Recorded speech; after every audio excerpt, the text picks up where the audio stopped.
r/AskReddit. Serious, parents of children who have committed suicide. Could you explain the experience? My brother committed suicide in April of 2011. He shot himself in my old bedroom. My mom was home when it happened. My dad was on a business trip. The last 3 years I've watched them both deal with the grief in their own ways. My mom feels like she should have recognized the signs earlier and forced him to get help. Because she had also been depressed. She's handling it as well as she can. Some days I see her completely fall apart. Other days she can understand it was not her fault. There is no understanding why. He left a typed up note in Microsoft Word up on their home computer. It had no answers. My dad has only gotten worse. He is 100% convinced it is all his fault and will listen to no one. He was strict with us growing up and thinks he gave us the fear and anxiety that was finally too much for my brother to handle. He will not celebrate any holidays. He refuses to see his mother or do any group activities that might remind him of my brother. He no longer hunts or goes near guns. Anything that could possibly remind him of my brother is completely cut out of his life. Everything that he used to enjoy is now off limits. I feel like I have lost a father. It is hard for him to see me because he feels like he failed as a parent, and it is confusing to have one child still alive. He will openly talk to me about these things, but he can't seem to shake the darkness and the emptiness. He feels guilty anytime he is happy. He feels like if he moves forward it is leaving my brother behind. I'm sorry this is so jumbled up. I'm on my phone and this is a hard subject. Edit. Whoa. Thank you so much for sharing with me. Talking about this has been extremely helpful, and for the most part everyone has been so supportive and kind. I don't know what to say besides thank you. Reddit. You are all amazing. I'm going to sleep with a lot of love in my heart tonight. My dad found my brother after he hung himself. I still remember him crying and wailing that day. Judging by him, I'm gonna take a guess that you'll be lucky to find anyone who will discuss it. And even mentioning my brother to my dad makes him clam up. Without going into details, it's pretty much the only thing that shuts my dad up. This may sound harsh, but my dad is a raging narcissist. But despite our differences, I still have no idea how he sleeps after finding my brother. My dad died of cancer the 23rd of April 1991. I came home from school on the 30th and found my mom dead from suicide. My dad died at home and hospice left all kinds of meds there and she overdosed. She had written a note and had my neighbor sign it and told her to come back in a few hours, but she never did. So when I got home from school I found my mom dead against the front door. I tried to pick her up and hoped I could save her, I guess, but it was too late. I flipped out, literally was crazy for a while after. At first I hated her and thought it was selfish. She literally couldn't live without my dad. I don't feel that way anymore. I think she would have lived a miserable life afterwards. Dealing with that has made me the kind of person that tries to find something good in bad situations. My son attempted suicide when he was 17. My stepdaughter found him in the morning hugging the toilet, but unresponsive. We found the bottle of pills and knew what he had done right away. We called an ambulance and got him help, and thankfully he made a complete recovery. We didn't find his note for a few days after and it tore me up what he was thinking. I honestly can't say much else about what it was like, cause most of it is a blur of doctors, nurses, and psychiatrists. I only remember feeling that my life was over if he didn't recover. Edit. Just realized that I'm not sure if my son is a Redditor or not, but if you see this, I hope you don't mind me sharing. He would know my username if he saw it. Edit. First, thanks for the gold. Next, I can't believe all the responses and PMS I've gotten that my post made people reconsider suicide themselves. I'm humbled and stunned that this many were considering it. My best friend killed himself a week after my failed suicide attempt 2 years ago. He only told me his new tendencies and I didn't give it enough merit. He didn't die from the hanging and was in intensive care with life support for a week. We all hoped he would wake up, but we knew it would be time until the plug would be pulled. The funeral was awful. His mom told me, "Don't ever let this happen again." Part of me died. I carried his casket down to the hearse and have never felt more weight in my life. It hurts. I can't tell if his mom was trying to be nice or a beach. Understandably so. But still, to you, like what? My best friend committed suicide last year. and since then I've spent a lot of time with his mom telling stories about him, trying to keep her busy, and just listening to her share whatever she wants to share. I won't comment here about my own demons resulting from my friend's suicide, but I'll try to tell you how she feels and what she thinks she needs to do going forward. She was in complete shock initially, as we all were, because it was totally out of the blue, and in our first interactions following my friend's death she only wanted to hear happy stories about him. My friends and I all visited frequently, and we shared the jokes and stories from high school and college we would probably never tell our parents under normal circumstances. She really wanted to hear any and all stories about her son that would make her laugh, regardless of context. A lot of people in the community offered my friend's parents a ton of support during that time, and they did the best they could to put on a straight face and lovingly accept our efforts. As the weeks went on and the memorial service passed, a lot of people who had reached out and supported her shortly after my friend's death dropped off the radar, and the reality of the situation started to set in for all of us who were close to him. This was mid-fall, and the loneliness coupled with increasingly poor weather began taking its toll. Her therapist essentially ran out of supportive things to say at the time, and their sessions devolved into my friend's mom repeatedly being told time will fix this, and you'll be okay down the road. So she ended her therapy. This was, without a doubt, the most difficult time for her, and although it was the time when she needed support the most, it was the time when her support was slowly disappearing. She started several walking groups with friends after that, several of whom are parents who lost their children under various circumstances, one to suicide, and she walks very regularly. She also spends a lot of time watching uplifting movies and working on crossword puzzles. I take her out to play golf from time to time, and she seems to enjoy that. Emotionally, she still has a long road ahead. It's been almost 7 months, and she and her husband are slowly making progress. But from what she has told me, she's understandably still not far from square one. Some days are better than others, but she's still suffering immensely, and it breaks my heart. She told me that she's slowly coming to terms with the fact that she will never understand why her son did what he did, but that it's a fact she must face and accept. Still, she's in a bad enough place mentally that she's almost written off the value of her own life and what she means to her husband, her other son, and the rest of us who love her. When I talked with her a few days ago, she said she almost wished for death so her own personal pain could stop. That was devastating to hear, to say the least. However, I can see that she has a positive outlook for the future. She knows that the pain from the loss of her son will never go away and will be there in her heart every single day for the rest of her life. But she also knows that she has to go on living her own life, and that she still has many people who love her and depend on her. She's slowly getting back to the activities she enjoys doing. She has also realized that very few people, including her therapists, can ever truly understand what she's dealing with. But she has her own life to continue living and she has a lot of happiness ahead of her. Too long didn't read. Best friend committed suicide last year and I've spent a significant amount of time with his mom listening to what she has to say. I have confidence she'll be okay and hopefully even truly happy again down the road. But she'll never be the same. OP. If you're the parent of a kid who committed suicide, you can honestly PM me and ask anything. It sucks worse than anything, but I'm truly happy to try and help anyone in this situation. My brother committed suicide before I was born. They haven't said a word but I can still feel the despair in my parents' heart. It makes them seem like they failed and that it was their responsibility to keep him not only alive but also happy.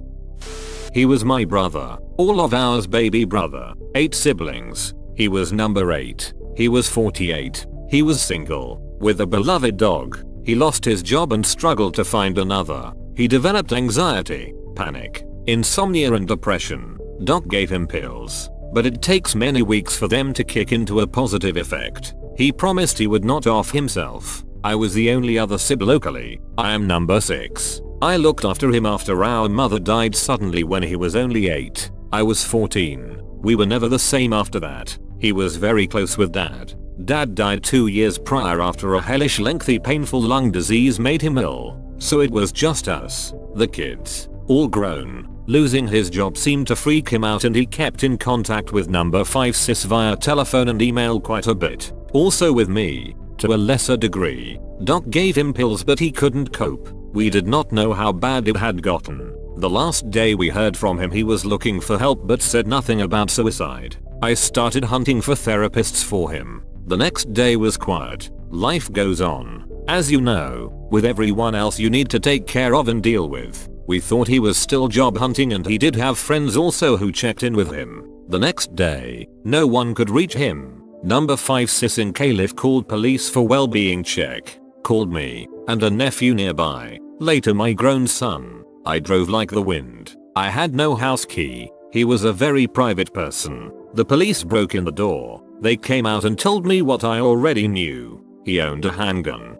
He took his own life. He could no longer deal with the pain and fear. He was my brother. I took care of him as best I could when he was a kid. He is the only one I remember coming home from the hospital with mom. I spoke to Ellie. I had to see him. I told them I saw him into this world and I will see him out again. He appeared asleep. It wasn't too gory. Thank heaven. My poor baby brother. We all loved him but we could not save him. I know this is too long, didn't read, but that only covers one day. I had to gather all his personal items. He had closed his life, cancelled his season tickets, left instructions about dog care, left all his stuff, wallet etc. on the table for us to find. It was horrible. It tore us apart. There was much fighting, anger, blame, sadness, guilt, backstabbing due to trauma of his death. Esp with sis number 7. The older ones never seemed to have much to say, although I know they cared. Later we had to turn back his car,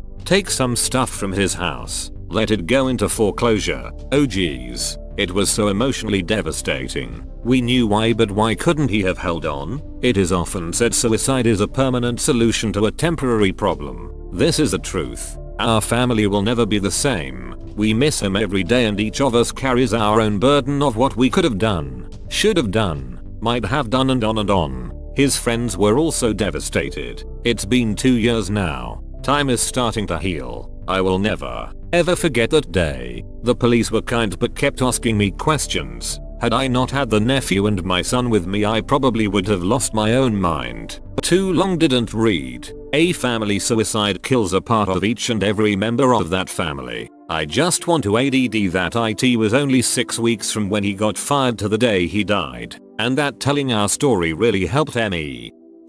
My brother committed suicide when I was young. From my perspective, my dad handled everything well for a few days. My dad's parents came down for the funeral and my dad came home drunk one evening and went straight to bed. My grandparents were furious he even touched alcohol. Well, after they left, a huge town drama started. Something about my brother's fiancé shooting him instead. It got so bad that my dad, the fiancé, a neighbor and a cop had to have a sit down to get the facts straight. After this all died down, my dad was upset it had suicide as cause of death on the death certificate and tried to have it changed to accidental causes since my brother was drunk at the time. Then he got really depressed for years. All he would do is lie in bed, cry, or do drugs. He is beginning to get better. He still looks at pictures around that time asking if he looked sad, or he blames my brother's fiancé for it or accuses her for shooting him sometimes. I hope this helped answer your question a bit, even though I'm not a parent.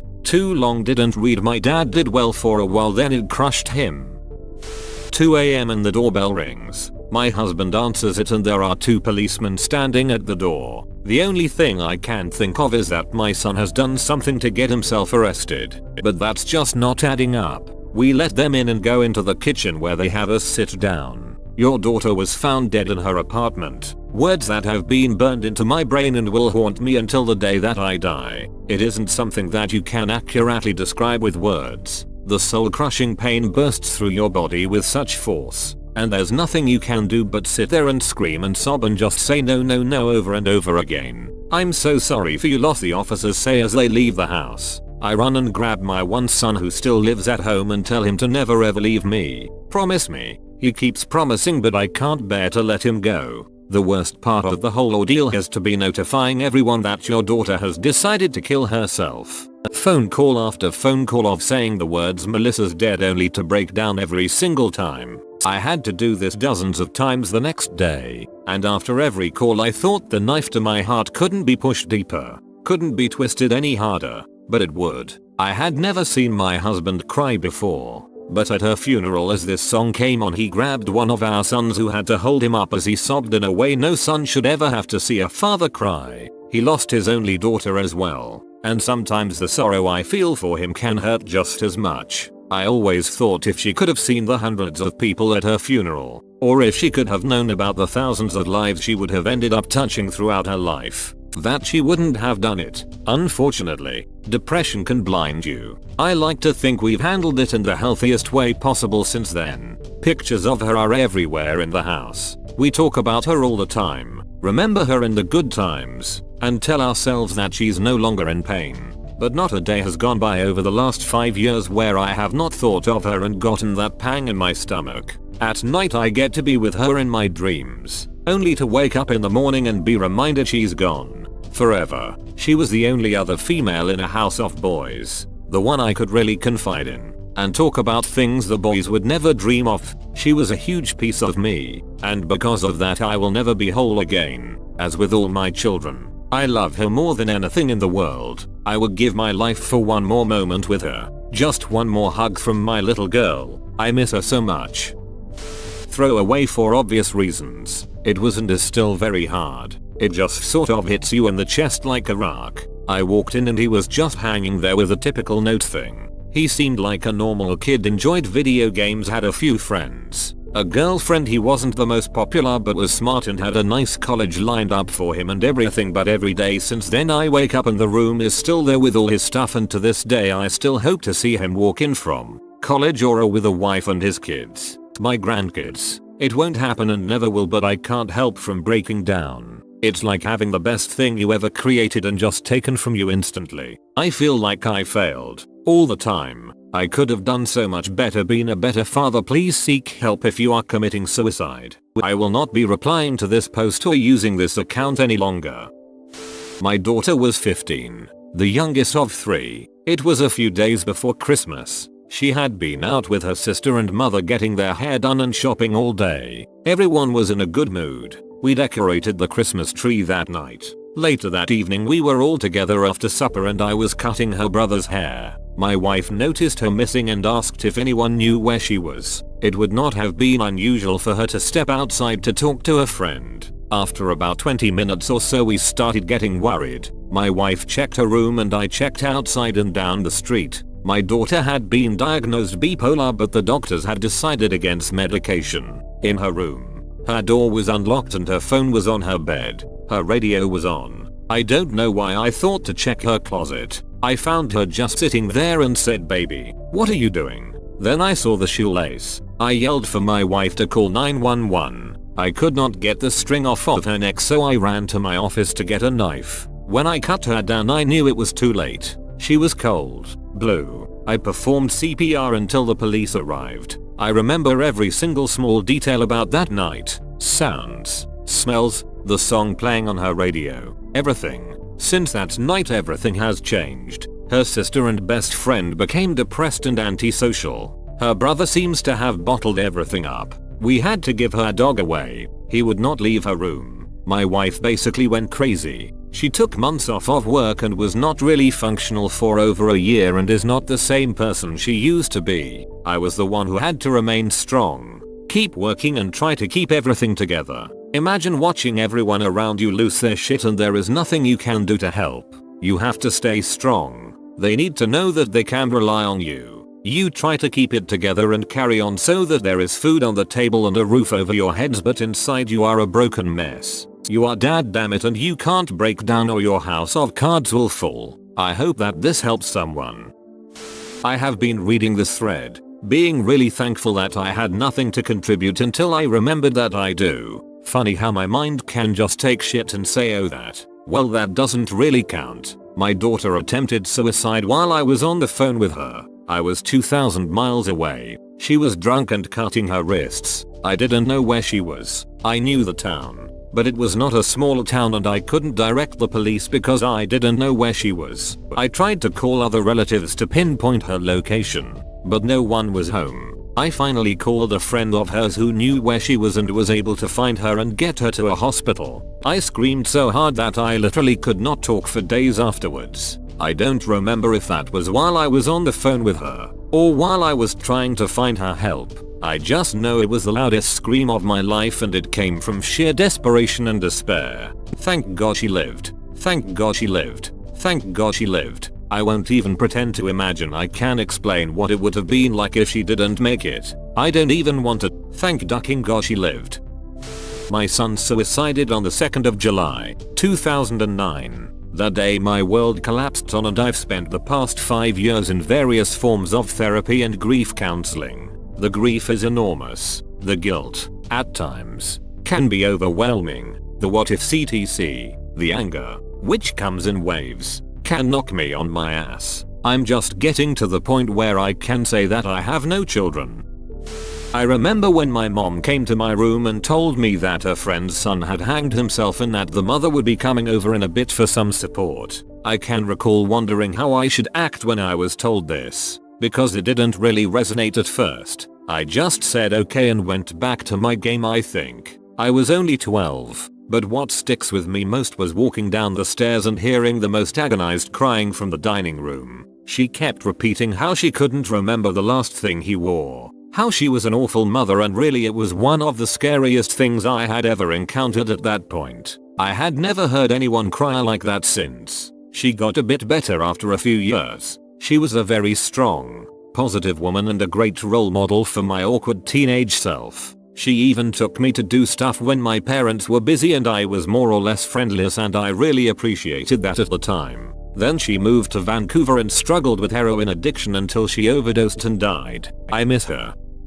I'm not the parent, but I unfortunately have experience with this. My husband's stepfather committed suicide on Christmas Day 2012. My husband has a half-brother, the deceased stepfather's son, who was 8 years old at the time. All of Christmas Day my husband and his mom shut themselves in his mom's bedroom crying and grieving. I spent the whole day trying not to let the little brother know anything was wrong. I didn't know what else to do. He and I played countless video games and board games, and I tried so hard not to cry or let him worry. The kid isn't stupid though. The absence of his family on Christmas Day made it pretty obvious something was wrong. All I could think of was duck his stupid stepfather for choosing that day. Duck him for being so selfish. I was so angry that he abandoned his kid and ruined Christmas for an innocent sweet little kid. I was also angry that my husband and his mom left me to handle the situation. I'm not angry anymore, though. The little brother later recounted that day to a child therapist who actually told me I did a good thing that day. He doesn't remember that day as a sad one. It was an unusual day, he apparently said, but he remembers me playing games with him all day and I gave him my full attention. He remembers having fun. I just felt such a weight on me that day. I worry about him though. I hope he grows up to not have the same depressive problems his dad obviously had. He really likes that show Resurrection, which makes me sad because I think it is a sign he wants his dad to come back to life and hasn't come to terms with his death. I just don't know how a person is supposed to deal with shit like that. It tears your heart out. Whoa, you made it to the end? You're a ducking beast. I'll cut you a deal. Smash like and subscribe for more curated content, bruh. It's free and that's a great price.